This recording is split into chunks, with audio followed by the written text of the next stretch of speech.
Hello and welcome to the Spike podcast. I'm Fraser Myers, and joining me as ever we have Spike's deputy editor, Tom Slater. Hello. And Spike columnist, Ella Whelan. Hi. Coming up on the show, the energy crisis, Keir Starmer's vision for Labour, and the witch hunting of Kemi Badenoch. So Britain is heading into what's looking like a very tough winter. Energy prices are soaring. Lots of kind of electricity companies are potentially going bankrupt. The price of gas has got so high that lots of factories have had to shut down, threatening our supplies of vital CO2. Tom, it doesn't look good, does it? No, I mean, as many people have said, it's a sort of perfect storm of different events all coming at the same time. And as everyone's made the same joke, part of that is the fact that it hasn't been particularly stormy recently. Yeah. Wind power is usually about a fifth of our energy mix, and it was down to about 2% last month because it has been not particularly blowy recently. You have some things which are genuine unforeseen circumstances, like this fire in Kent, which basically knocked out the subsea cable with France, by which we get a fair amount of energy. But of course, and then there's obviously the kind of soaring energy prices. But so much of this could have been avoided. And so much of this has been made so much worse, of course, by the decisions, not just of this government, but previous governments in particular. You know, you think about the gas issue, the fact that we're sitting on so much untapped shale gas in particular. I mean, David Cameron 10 years ago was saying that, if we even access 10% of the reserves that we're looking at, you could power our gas needs for 50 years. But that mix of environmental activism and just sort of Tory cowardice on relation to this particular issue has meant that's been unfulfilled. Of course, we've underinvested in nuclear. We rely too much on renewables. And as Rob and yourself and a few other people have made this point, it is essentially the end point of governments just putting green virtue signalling ahead of keeping the lights on, of a focus on energy that's secure, that's cheap and that's reliable. Meanwhile, they've just been, throwing subsidies at unreliable energy sources, hoping that some sort of technological fix will come along to sort out issues around, storing power and all the rest of it. And then also letting gas storage deplete.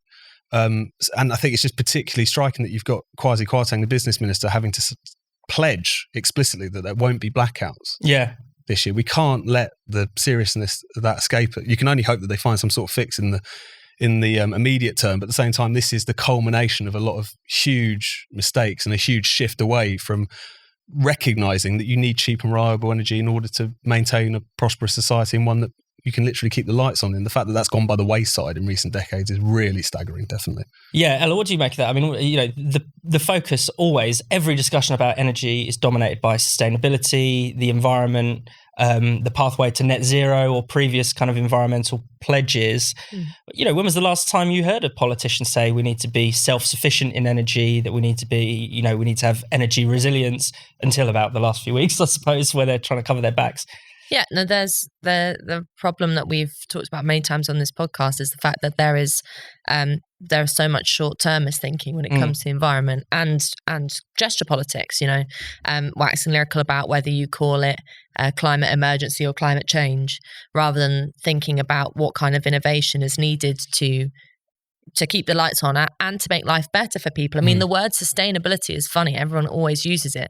But obviously this scenario that we're in at the moment shows that so much of the way in which government is reacting to the hysteria from Insulate Britain, Extinction Rebellion, but also more reputable kind of green activists who are equally being alarmist about the climate is completely unsustainable. I mean, actually, it's quite remarkable listening to ministers talk to the press this morning, where all of them are basically in a kind of very complacent way saying, well, we know it's going to be a hard winter. And you think, well, hang on, what?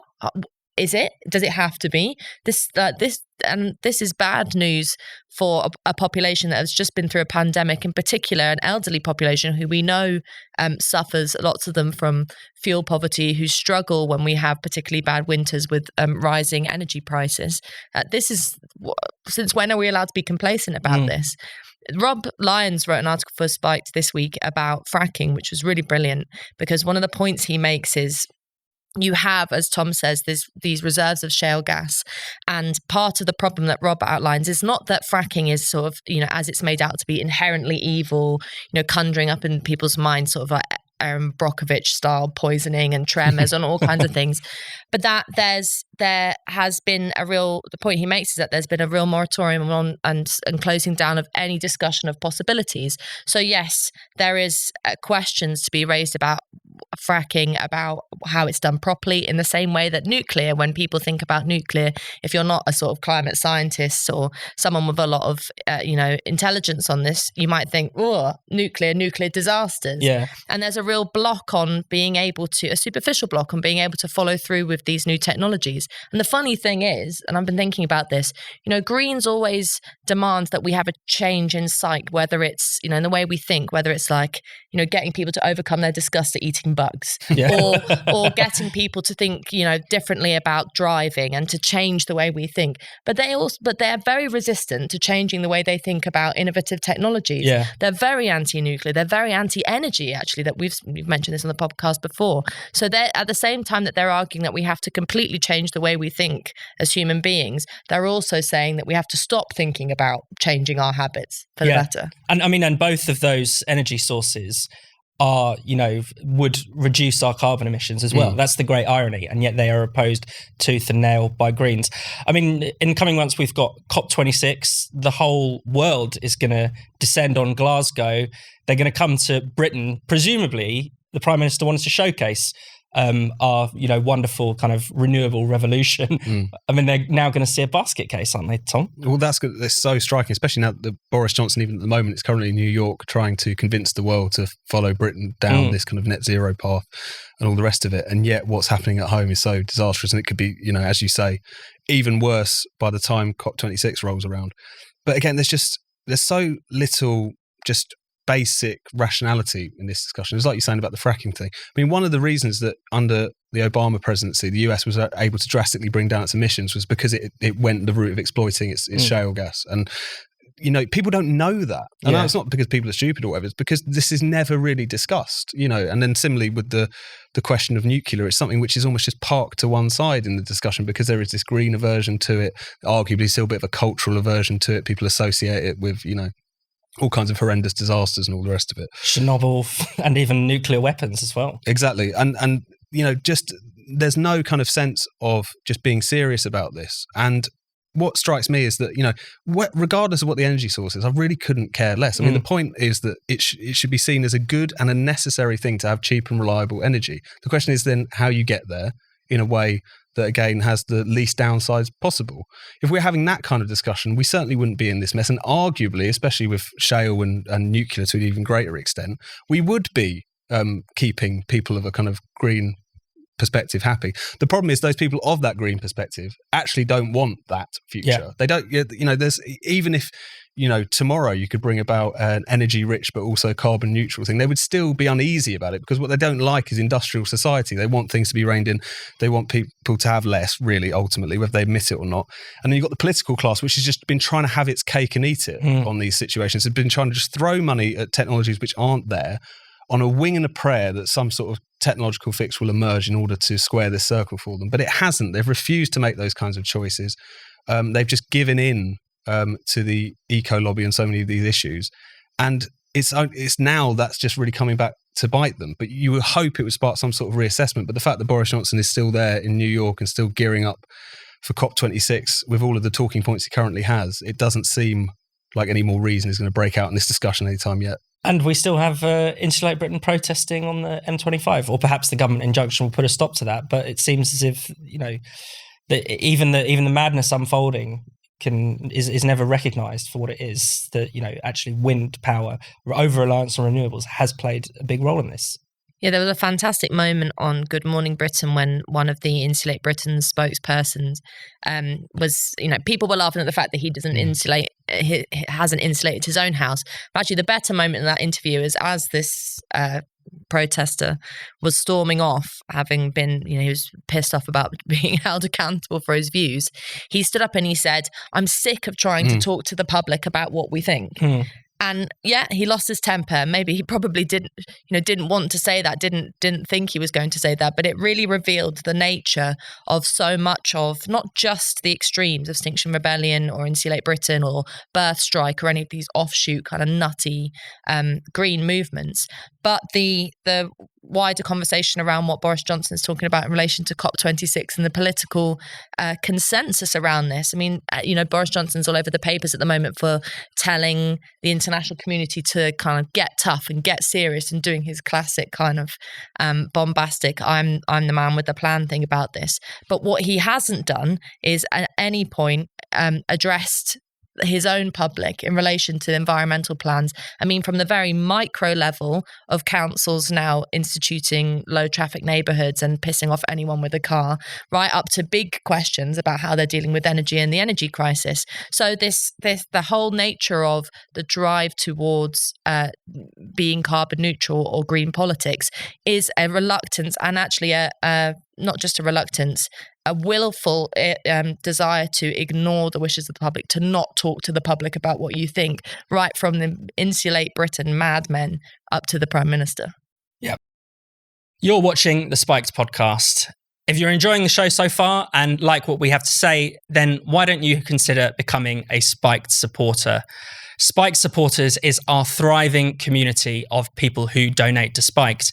If you give £5 or more per month, or £50 or more per year, you can become a Spiked supporter and get a whole load of extra perks. Spiked supporters can comment on articles, get free and discounted tickets to events, get a discount on all the items in our shop, and you can bookmark articles as you browse the Spiked website. This is our way of saying thank you to those of you who fund our work. Spiked is completely free, and it always will be. So we're incredibly grateful to those of you who hand over your hard-earned cash to make sure that anyone, anywhere can access Spiked. If you don't give to Spiked yet, then now is the perfect time. Just head to spiked-online.com/supporters to set up your donation and your Spiked supporters account. That's spiked-online.com/supporters. Thank you, and now back to the Spiked podcast. Let's talk a bit about Keir Starmer. The Labour leader has set out his vision for the party and for the country using a more than 10,000 word pamphlet. Tom, did we learn anything about Sir Keir? And isn't it really just about time he did actually have a bit of a vision? I don't think we've learnt too much. I mean, it's striking to me that the big question that Labour has to confront is how do they lose the working classes? And his answer to this is a 12,000 word pamphlet for the Fabian Society. It's a little bit strange. But reading it, it's the kind of sensation you get whenever you listen to Keir speak or you read an article that he's written, which is that it's so incredibly bland, almost to the point where you kind of don't take it in. I mean, it gives the impression of someone who is so conscious of the sort of political tripwires he might set off at any one moment, either within his own party, so conscious about the kind of the general positioning that he wants to set out that he almost ends up saying nothing particularly at all. I mean, I've got some of his like pledges, such as they are here, which are things that almost no one could disagree with. You know, prioritising hardworking families. If you work hard and play by the rules, you should be rewarded fairly. Your chances in life should not be defined by the circumstances of your birth. Do you know anyone who disagrees with any of those things? I'd like to reward slacking and privilege by birth. I mean, probably the more striking things where you could see him trying to distance himself from the left of the Labour Party, and the whole move around the electoral college system is another thing that we might talk about in that respect, where he talks about, you know, the state shouldn't stifle private industry, that the two can go hand in hand. But whilst that might cause some friction with the left of his party, I mean, in what sense is this providing any kind of vision or alternative? I mean, that kind of line about what we have is we have a dynamic public sector through which we fund our wonderful public services, what Boris Johnson and even before him other Tories have been saying for a very long time. And there's just nothing really tangible there. You just see him almost trying to connect the dots of various things that in the press or in the think tank world people have said that he needs to focus on, as well as pressures within his own party. A bit in there about patriotism and how that's different from nationalism. A bit in there about why community is so important. This, that, a few blue Labour notes here, a few kind of more identitarian notes there, if you like. But it sums up to nothing, really. And obviously a lot of people are comparing him to Blair and again to wanting to bring the party to the centre ground. It's at least that had a kind of a sense of conviction to it. You know, it had a kind of clear vision, such as it was. I mean, if anything, had a zeal in relation to questions of foreign policy and all the rest of it, which have unravelled in spectacular and hellish fashion over the course of recent months. So it's just like, as I said, when he became leader and gave his speech on video, what was it, back at the beginning of the lockdown, it's like slowly drowning in blancmange listening to this man speak or reading what he's written. So yeah, definitely no vision from him at this point. I mean, Ella, there's been there's no hint that there'd be any vision over the past year or so. He's certainly not had anything to say about the pandemic or even the kind of economic response to the pandemic, which is interesting. That you'd think there would be a bit more disagreement in those areas, a bit more move for not necessarily having to disagree with the scientists, but disagreeing with how we move forward. Yeah, or being an opposition, basically. Yeah. I think Keir Starmer has really relied on the excuse of us being in the middle of an emergency and in the middle of a pandemic, when actually you can flip it and say that the last 18, 19 months, whatever it is now, has been that one of the most a perfect opportunity to be able to put forward some kind of vision. Yeah. Okay, maybe not in May 2020 where everyone's wondering whether the nation is going to drop dead, but certainly now in coming out of the pandemic where you have a population that's asking questions about what a new normal means, what kind of big questions we have in relation to spending in the economy, to education, so much of a shake-up that happened in the pandemic, lots of it very negative. Yeah.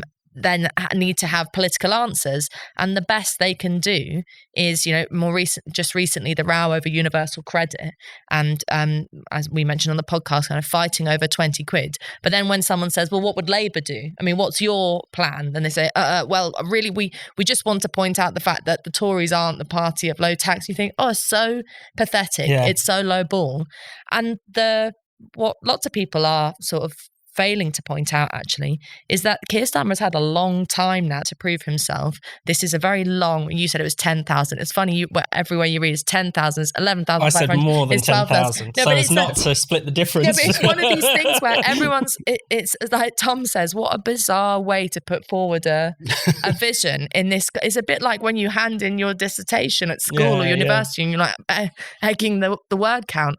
There's a real sense of, I think the most important thing is, who is this for? It's most certainly not for Labour voters or prospective Labour voters, the Labour voters that they lost in the last election.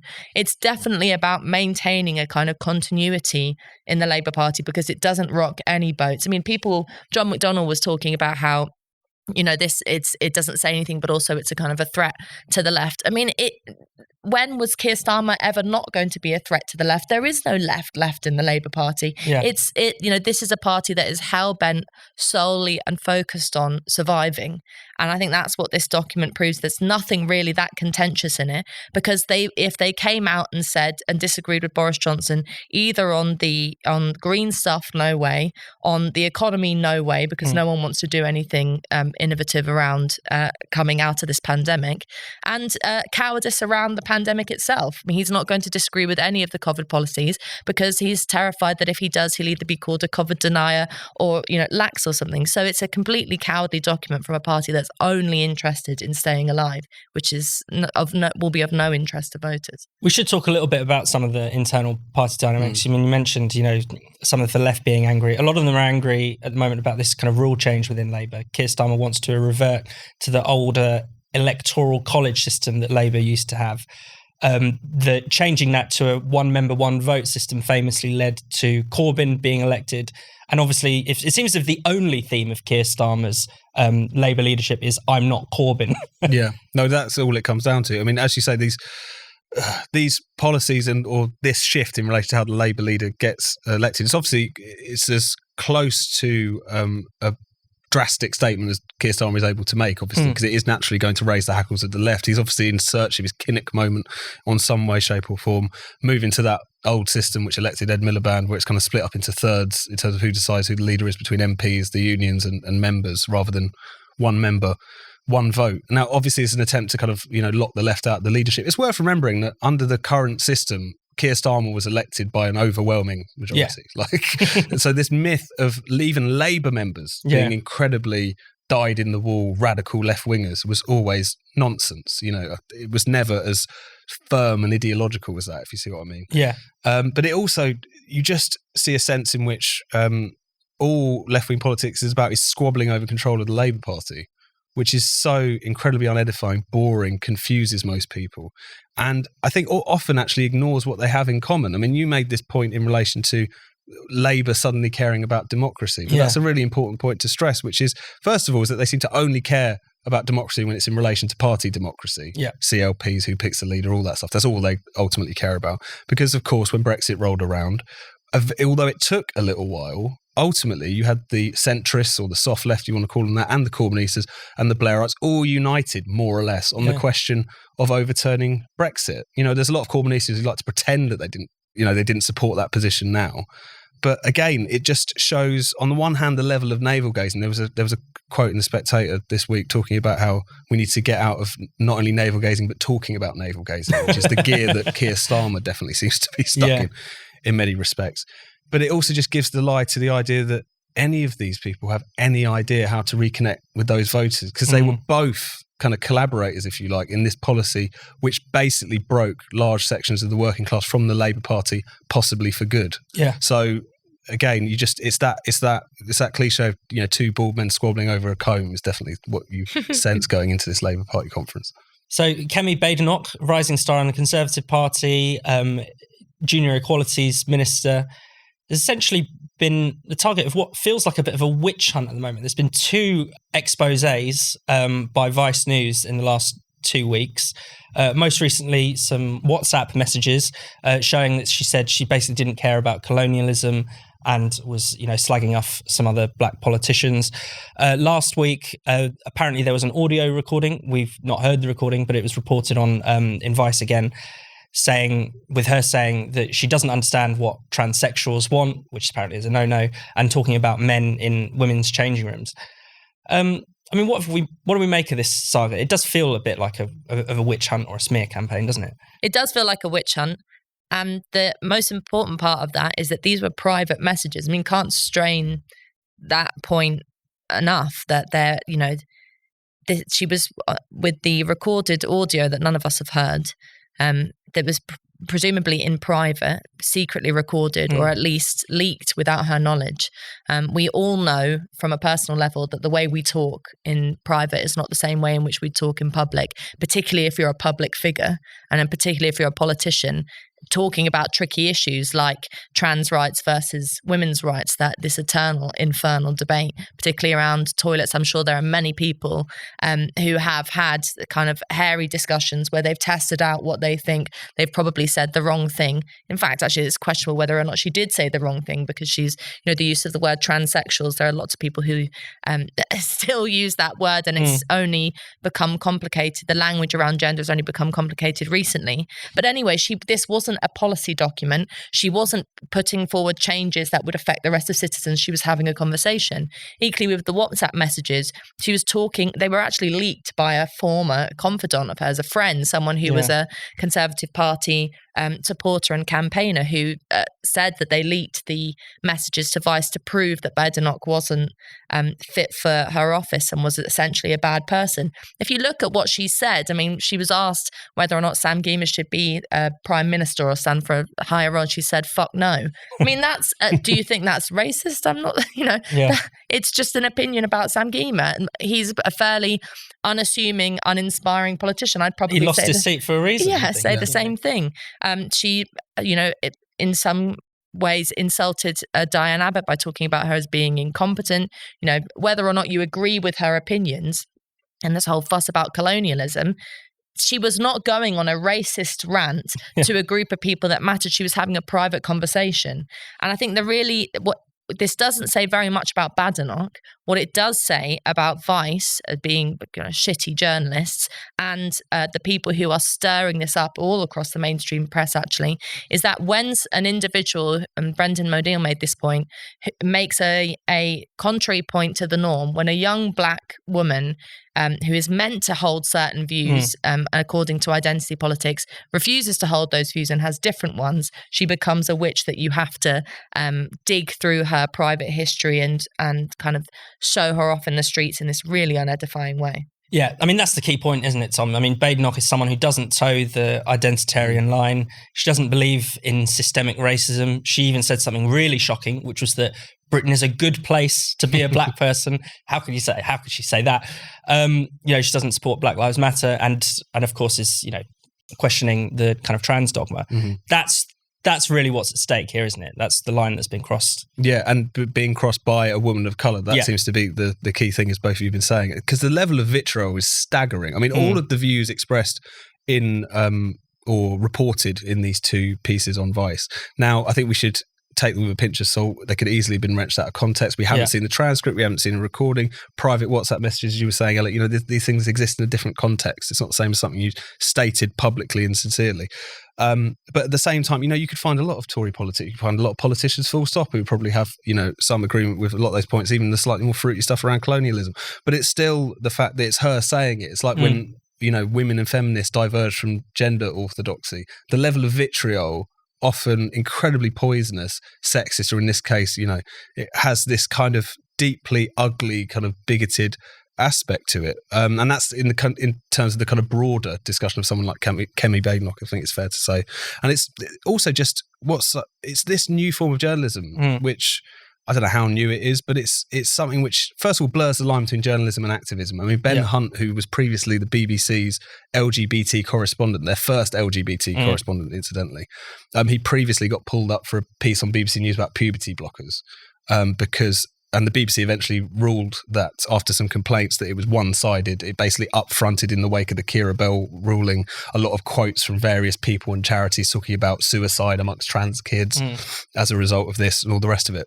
But also, you quite clearly see here that this is a concerted campaign against an individual of the sort we saw George Eaton at the New Statesman go after Roger Scruton. Yeah. It's something which completely blurs the line between journalism and activism, and you wonder to the extent to which in some cases it is just a kind of hit job. That's nothing new, obviously, but I do wonder the components to which some of this stuff is also almost unconscious. There is a section of the liberal media or the more identitarian people within it who genuinely confuse their political priorities, if you like, for their job as a journalist, genuinely confuse opinions and facts in a way that I think is quite striking, and see their kind of sense of mission of not just exposing the truth, but of getting to some kind of outcome, whether it's claiming a scalp, in this case, punishing a heretic, all the rest of it. It's a subtle difference, but it's really quite poisonous. And it's the sort of thing that, again, makes people really distrust aspects of the media, because they just always assume there's an agenda attached to it, really. And, finally, I mean, just to return to this point about her being a woman of colour, I mean, she's by no means the first person to have sort of strayed from the patch. And, Munira Mirza comes to mind. You think of some of the other kind of Trevor Phillips, I guess. Trevor Phillips. I mean, particularly Tories, it seems to happen to more often. Why is it that people's race has to be brought into all of this? They're not allowed to have a different view because of their race. In the abstract, there's questions about what we used to talk about as solidarity, is that you had a sense of within a community that you held certain views and you acted in solidarity with those views. For example, not just black people would fight back against racism, but white people too. But now, as we've talked about many times and lots of people have written about on Spiked, identity politics silos you, which means that you can't have solidarity, but you also can't have criticism within movement. So you and there's a very closed off view of that you can't, if you are a black person, criticize anti-racist politics. You can't, if you are a woman, raise questions around contemporary feminism, and you most certainly can't if you're in fact no one can raise questions about the kind of more extreme end of trans activism, which argues that anyone should be allowed in any space and gender and sex are constructs. And the offshoot of this is that actually for minorities or for people who fit into these different boxes that identity politics likes to create, it's incredibly limiting, because I'm sure Kemi Badenoch is sick to her back teeth of being talked about as a young black woman of colour, as you know, as I described her. I'm sure she just wants to be known as a politician. And actually, she's a politician, a part of a Conservative party. There are lots of things to criticise Badenoch about. Her party has endless policies that we think are rubbish and want changed. But there's an obsession, a bit like Priti Patel as well, an obsession with focusing on her identity. It's never quite outright, and people don't necessarily come out with the fact that a black woman shouldn't say this, but it's always under the surface there. Why would she, as a woman of colour, say this? Why would Priti Patel, as a member of a diverse cabinet, say this? There's always that question. And really, that's the kind of questioning and focusing on race or identity that we used to call prejudice. And we used to call an unhealthy obsession with race. But now it's a kind of a necessity for identity politics that you first of all focus on what the person looks like and their background, and then their thoughts and their views are an afterthought. After a year of cancellations and delays, the Battle of Ideas Festival is back. In 2 weeks' time, on the 9th and 10th of October at Church House in Westminster, the Academy of Ideas will be holding its flagship event of public debates, lectures, discussions, audience Q&As with sessions on everything from 20 years after Afghanistan to Bitcoin to what's next for the Royals that Fraser Myers is going to be hosting, and speaking on from GB News to boycotts, what's happening in the world of free speech. Tom Slater is going to be speaking on the new normal and whether or not we should resist or embrace it. Also a discussion on the party of the poor. Who is it? Is it Labour? Is it the Tories? Is it neither? There's something for everyone. It's time to stop shouting at the telly and start getting stuck into public debate as it should be. So join us at the Battle of Ideas Festival in 2 weeks. Tickets are at battleofideas.org.uk, or if you're skin after 18 months of pandemic, you can don one of these t-shirts and volunteer with me. See you there. Thank you so much for watching the Spiked podcast. We'll be back next Friday.